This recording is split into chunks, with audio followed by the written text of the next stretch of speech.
Here is some footage of Chuck Austin giving us a tour of Pittsburgh and its old jazz scene on the hill.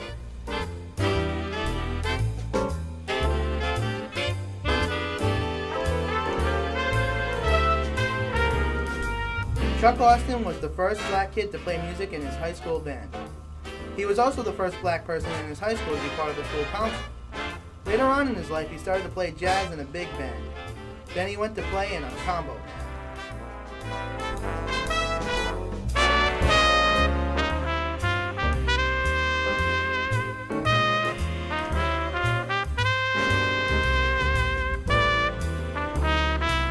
Downtown wouldn't let blacks play the clubs. All they had was the Hill District. They had clubs like the Hurricane Lounge, the Crawford Grill, and the Balcony. The Musicians Union also wasn't much help in the black jazz scene. A lot of musicians didn't want to be part of the union.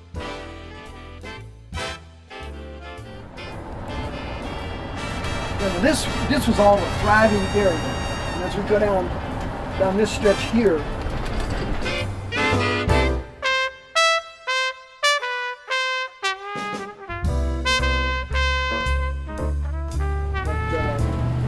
there used to be clubs. This was like Club Alley, so to speak, because there was clubs both sides of the street. You know, the Pirate Inn, the Lucky Bar, the York Club, the Casablanca, Yellens, and they all had entertainment. You know, they all had some kind of a group, whether it be a little trio or a band. Because, like I said, Carl Arter used to play in the Pirate Inn, and he played tenor saxophone with the piano player, and then the piano player left, and Carl started playing organ in this group, in this place. But it was somewhere along this stretch in here. It was the Pirate Inn and all these clubs. The guy that the liquor license for the Hurricane had a club that was across the street over here. One of the most famous jazz clubs in Pittsburgh, located on Center Ave, is the Hurricane Lounge, and soon became famous for jazz organ trios. In 1953, this club opened. I know it's hard for you guys to imagine what these areas meant, because there's nothing here but an empty lot, you know. But back when I was walking the streets and you know, I mean, and we were up all night long, because that was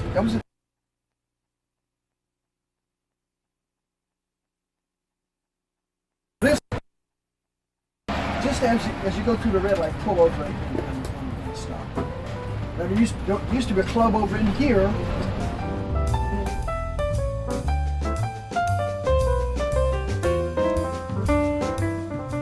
Another great and famous jazz club located off Center on Wiley was the Crawford Grill. It originally was a comedy club, but later came to be a jazz club. Groups of people came to hear the vibes and jives of music. This place, all your major musical stars, I guess you could call them that, from Eric Dolphy, Miles Davis, Max Roach, Les McCann,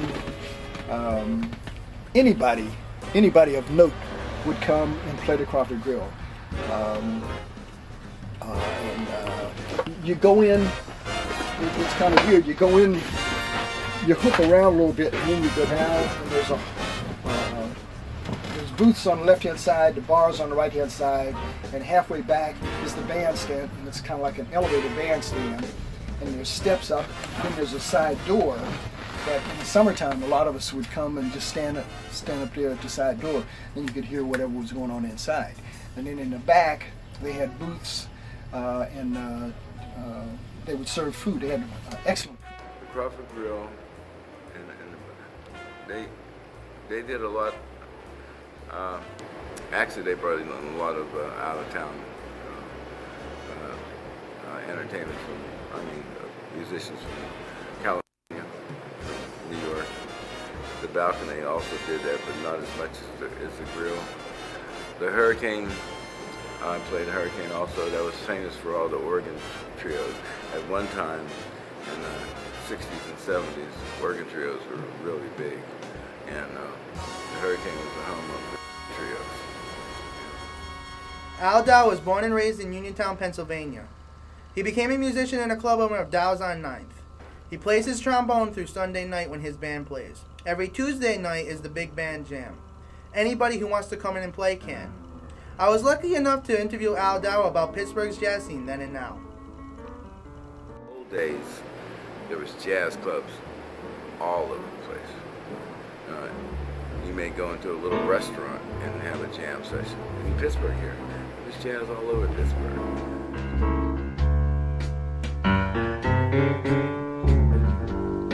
While driving through Pittsburgh on the tour with Chuck Austin, a lot of famous people grew up around here, like Mary Lou Williams, Billy Strayhorn, Muhammad Jamal, and Billy Eckstein.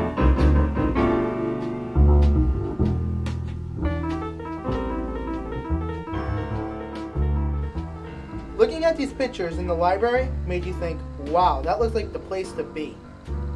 And seeing these empty lots on the tour where these buildings used to stand makes you think, what happened to the music era? And where will it head?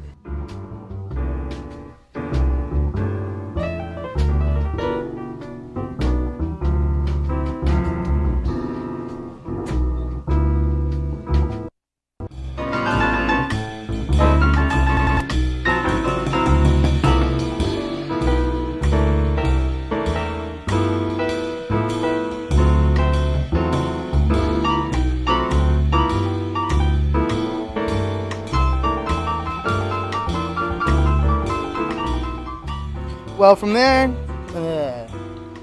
after Pittsburgh, we headed to Detroit. And this jazz scene is basically pretty much the same. It's dying out.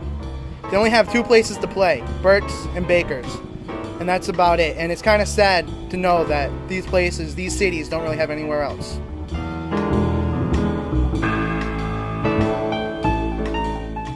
People came to Detroit, and they came there because Detroit was seen as the future of America.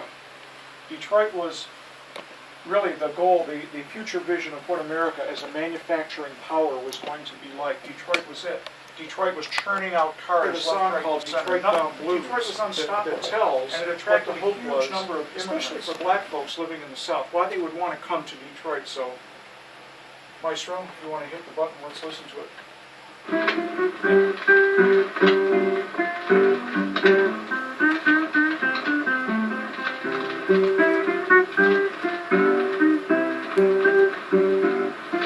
I'm gonna Detroit, get myself a good job.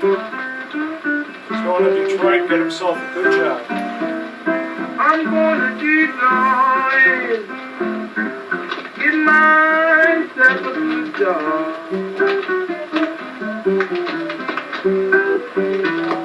Gotta stay down here with these starvation laws. Tired of staying down here and fighting these starvation dogs. I'm gonna get me a job up there in Mr. Ford's place. He's going to get him a job up at Mr. Ford's place. Gonna get me a job up there in Mr. Ford's place.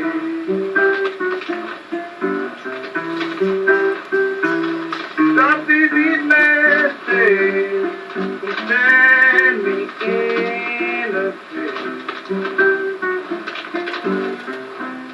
He's going to stop those eatless days from staring him in the face. So people came to Detroit. It was a huge manufacturing center. The city of the future. America's city of the future.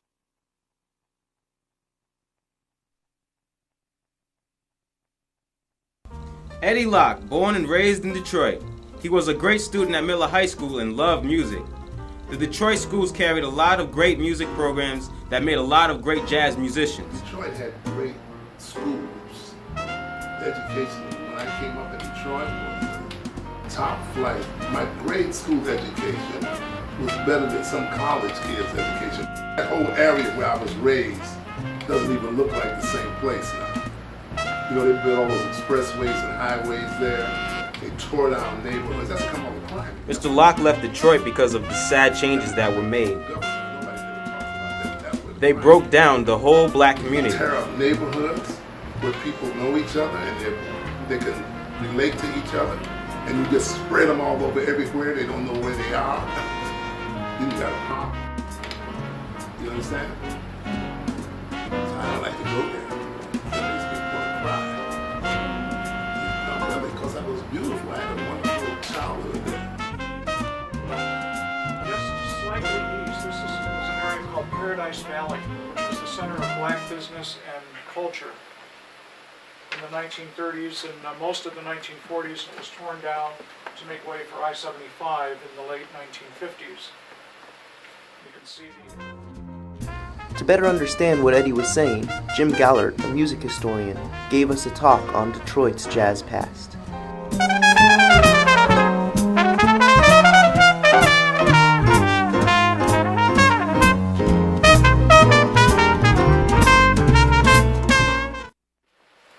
What happened was, when the Depression set in, all the large ballrooms started closing because they simply cost too much to maintain. What happened was there was a shift in entertainment venues from bigger bands playing in big venues to a lot of smaller bands playing in smaller venues. And most of the bands, I mean, there was music all over the city. I mean, every bar had at least a piano player, and more often they had a small band as well. But all the jazz bands were located in Paradise Valley, which was home to dozens and dozens of nightclubs which offered work to hundreds of musicians. One place that may still be there on Tyre, but it was this club called the Bluebird. Yeah. I don't know whether it's still there now. The community was like the Bluebird, and they had a lot of places like the Bluebird when I was coming up. Yeah. Where guys, you always had some place to play. The Bluebird was the place for a lot of great musicians to go and show off their talents. Other musicians from out of town would come and perform, such as Charlie Parker. The middle class and lower class people would support any endeavor. You know, so they go to the bars when they worked in the factory. You know, you must have been, I was a World War II fella, you know. So people had money. So every little bar had a band on the weekend. You know. So you could always play. That's the greatest thing in the world, is being doing it, whether it's good or bad. So there's bars everywhere in the city, and on all sides, because you get that area of Detroit is very big.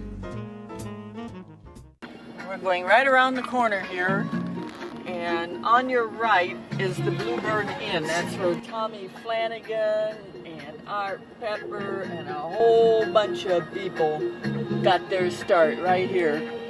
And we're on Tireman Boulevard. Our hostess and guide in Detroit was Vicki Alexander. Vicki spent her time repairing instruments, playing the saxophone, and hanging out with her dog, Harley Two Socks. On the scene for many years, Vicki showed us around Detroit's jazz club circuit and gave us her personal take on music and life in Detroit. Jazz is an expression of the times. I mean, the greats, you know, they want us to stand on their shoulders, but always be ourselves. So when Gene Ammons told me, and a lot of the great musicians said, always play your own sound. You know, learn the music, but find your own expression in it. The jazz is about life. It's about everyday life, the people, and what we have to say. It's an expression of life.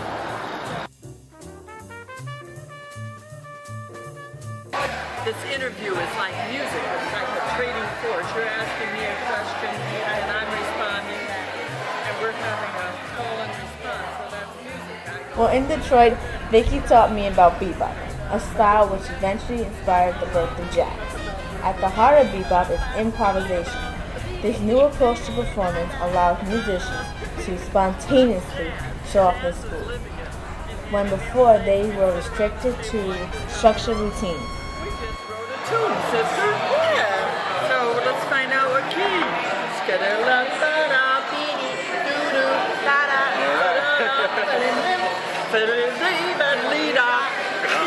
Hey, alto bebop.